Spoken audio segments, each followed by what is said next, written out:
ஒரே ஒரு 5 லிட்டர் இதய மந்த்ரா கடல் எண்ணெய் பேக் ஒரு மாசம் முழுசுக்கும் அத்தனை சமையல முடிச்சு விடலாம். இதய மந்த்ரா.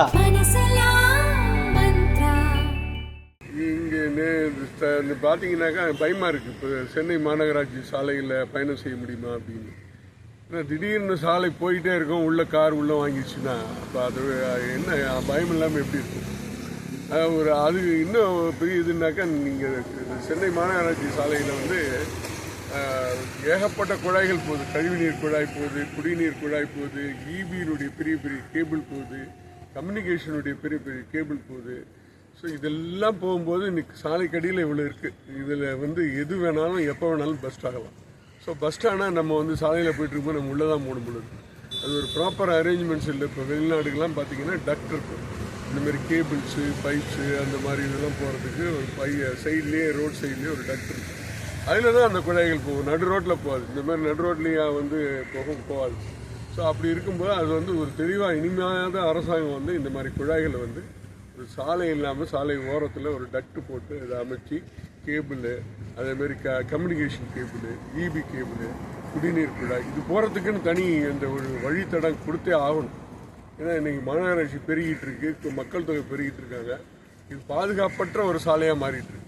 இது யாரும் பயப்பட வேண்டியிருக்கு சாலையில் போகிறதுக்கு.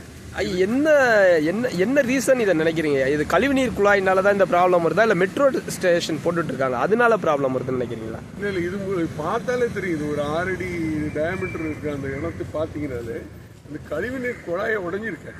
ஓகே, பாதி குழாய் தான் இருக்கு, பாதி குழாய் இல்லை. நான் பார்த்தேன் அந்த இடத்த. அப்போ அந்த கழிவுநீர் குழாய் வந்து பார்த்தீங்கன்னா காலப்போக்கில் இப்போ ரொம்ப நாள் வச்சு போட்டு அதெல்லாம் இரும்பு குழாய் தான். அந்த இரும்பு குழாய் வந்து கசிஞ்சு அந்த இரும்பு துருப்பிடிச்சு உங்களுக்கு வந்து போயிடுச்சு. ஆசிட் கண்டென்ட் தான் இருக்கும் கழிவுநீர்.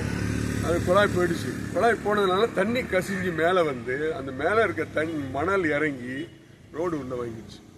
ஸோ இது வந்து இந்த மாதிரி குழாய்களை வந்து பரிசோதிக்கணும். அட்லீஸ்ட் எப்பயாவது ஒரு காலப்போக்கில் தொடர்ந்து இதுக்குன்னு ஆய்வு செய்யணும்.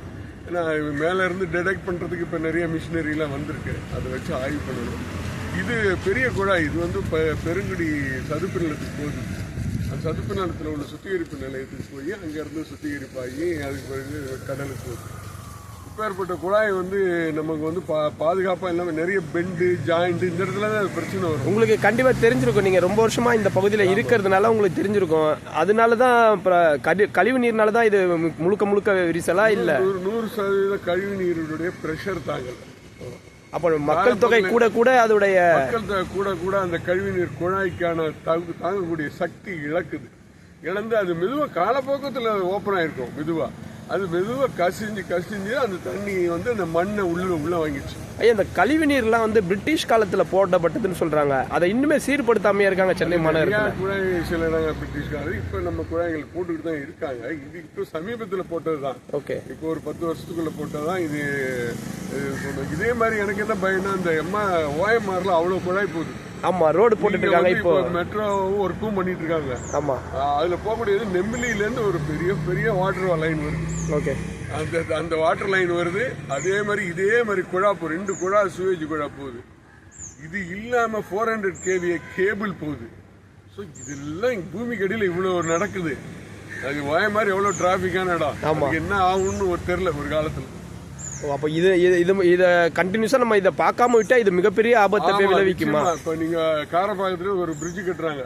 அதில் பார்த்தீங்கன்னா அந்த பக்கம் கேபிள் போகுது, குடிநீர் குழாய் போகுது, எல்லாம் போகுது. நம்ம இங்கே மட்டும் பார்க்க முடியல.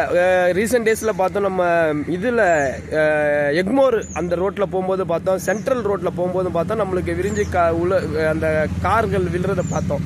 இது எல்லா இடத்துலையுமே அப்போ கண்டினியூஸாக நடக்கும். நிறையா இடத்துல இதுக்கு காரணம் வந்து குடிநீர். இப்போ சமீபத்தில் 2 நாளைக்கு முன்னாடி நடந்தது. எங்கன்னா அது யாருக்கும் தெரியல. வேளச்சேரியில் அந்த அதாவது ஒரு தனியாருடைய தொலைத்தொடர்பு கேபிள் அவங்க கேபிள் அடிக்கிறாங்க 10 அடி ஆழத்துல ஹரிசாண்டல் போரிங் மிஷின் வச்சு பைபாஸ் ரோட்ல. அவங்களுக்கும் தெரியல எங்க குடிநீர் குழாய் போகுதுன்னு. மெட்ரோ வாட்டராவது வந்து பார்க்கணும் இங்க போகுது லைன். அவனும் பார்க்கல, வச்சு அடிச்சு குழாயை உடச்சிட்டான். ஒரு நாளைக்கு வேளச்சேரிக்கு போக வேண்டிய தண்ணியெல்லாம் வெளியில போயிடுச்சு. அப்ப எந்த ஒரு முன்னறிவிப்பு ரிப்பேர் பண்றது, எந்த ஒரு முன்னறிவிப்புமே இல்லாம அது சாலைகள்ல வந்து இவங்களுக்கு எல்லாம் பர்மிஷன் கொடுக்குறாங்களே பிரைவேட் ஆளுங்களுக்கு. கொடுக்கும்போது ப்ராப்பராக ஒன்றும் மாநகராட்சியோ அல்லது குடிநீர் இவங்கெல்லாம் இருக்கணும்.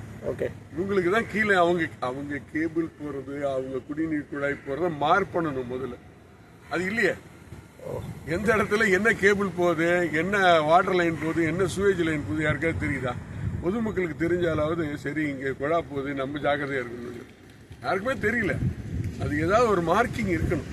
அது கேபிள்காரங்க மட்டும் அப்பப்போ பண்ணுறாங்க. ஈபியில் எங்கேயாவது 400 kV கேபிள் போகுதுன்னு வைப்பாங்க, ஒரு சின்ன கல்வெட்டு வைப்பாங்க.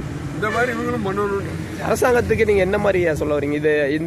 இது மாதிரி ஆபத்து இனிமேட்டு நடக்காம இருக்க என்ன மாதிரி ஒரு அரசாங்கம் வந்து இனிமே இந்த மாதிரி ஆபத்து பயமா இருக்கு. அதாவது சாலையில போறதுக்கு பயமா இருக்கு. உள்ள திடீர்னு உள்ள போயிருவோமோன்னு அந்த பயம் மக்கள் இருக்கக்கூடாதுன்னா தொடர்ந்து இந்த சாலையை கண்காணிக்கணும். எப்படி வந்து இருப்பு பாதை கண்காணிப்பு இருக்கு, இந்த RPF ரயில்வே ப்ரொடெக்ஷன் அவங்க அந்த ட்ராக்கை வந்து எவ்வளவு இதை ஒரு தட்டிட்டே போவாங்க. ஒரு ஆள் கிலோமீட்டர் வைஸ் நடந்தே போவாங்க. இருப்பு பாதை கண்காணிப்பு மாதிரி நெடுஞ்சாலை பாதுகாப்பு பணிக்கு ஒரு கண்காணிப்பு தேவை.